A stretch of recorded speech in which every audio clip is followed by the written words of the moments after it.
ലൈഫിലെ ഏതെങ്കിലും ഒരു ഫേസിലായിട്ട് റിഗ്രറ്റ് ചെയ്യാത്തവരായിട്ട് ആരും ഉണ്ടാവില്ല. അപ്പോൾ അതിനെക്കുറിച്ച് ഞാൻ ആലോചിച്ചപ്പോൾ എനിക്ക് പെട്ടെന്ന് സ്ട്രൈക്കായ ഒരു തോട്ട് ഉണ്ട്. അത് ഞാൻ നിങ്ങൾക്ക് വേണ്ടി ഷെയർ ചെയ്യാം.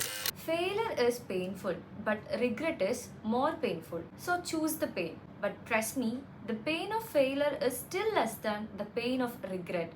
It is better to do something and then fail. Because in that feeling also there is a lot of learning that goes along the way.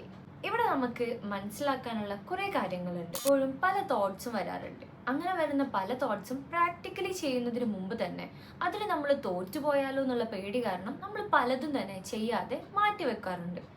അങ്ങനെ തീരുമാനങ്ങൾ മാറ്റിവെച്ച പലതും തന്നെ കുറച്ച് വർഷങ്ങൾ പിന്നിടുമ്പോൾ നമ്മൾ തിരിഞ്ഞു നോക്കുമ്പോൾ ആ ഡിസിഷൻ അന്ന് എടുത്തിരുന്നെങ്കിൽ ഇന്ന് കുറച്ചുകൂടി നല്ല ഒരു രീതിയിലേക്ക് നമുക്ക് എത്താൻ പറ്റുമായിരുന്നു എന്നുള്ളൊരു തോട്ട് അത് നമ്മൾ വല്ലാതെ ഹണ്ട് ചെയ്യും. ഇതുവരെ അങ്ങനെ സംഭവിച്ചതൊക്കെ, ബട്ട് ഇനിയും അങ്ങനെ സംഭവിക്കാതിരിക്കാൻ വേണ്ടി ഒരു സീക്രട്ട് ടിപ്പ് നമുക്ക് ചെയ്യാൻ സാധിക്കും. നമ്മുടെ ലൈഫിൽ പെട്ടെന്ന് നമുക്ക് വരുന്ന പല ചിന്തകളാണെങ്കിലും തോട്ട്സ് ആണെങ്കിലും അത് നല്ലതാണെന്ന് തോന്നിയാൽ നമ്മൾ അതിനെക്കുറിച്ച് ഒരു 3 തവണ ആലോചിക്കുക.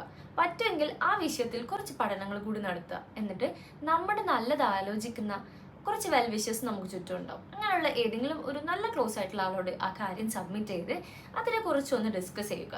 അതിനുശേഷം അത് ശരിയാണെന്ന് നിങ്ങൾ മനസ്സ് ഉറപ്പിച്ച് പറയുകയാണെങ്കിൽ ആ കാര്യം അപ്പം തന്നെ എത്ര റിസ്ക് എടുത്തിട്ടാണെങ്കിലും കണ്ടുകൂട്ടി ചെയ്യുക. ചിലപ്പോൾ ആ ഡിസിഷൻസ് ഒരു അട്ടർ ഫ്ലോപ്പായിട്ട് മാറാം, പക്ഷെ മറ്റ് ചിലപ്പോൾ അതൊരു മാജിക്കൽ ആയിട്ടുള്ള റിസൾട്ട് ആയിരിക്കും നമ്മുടെ ലൈഫിലേക്ക് കൊണ്ടുവരുന്നത്.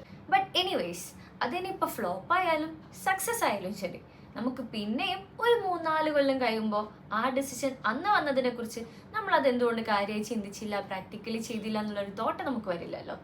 So take risk and do something.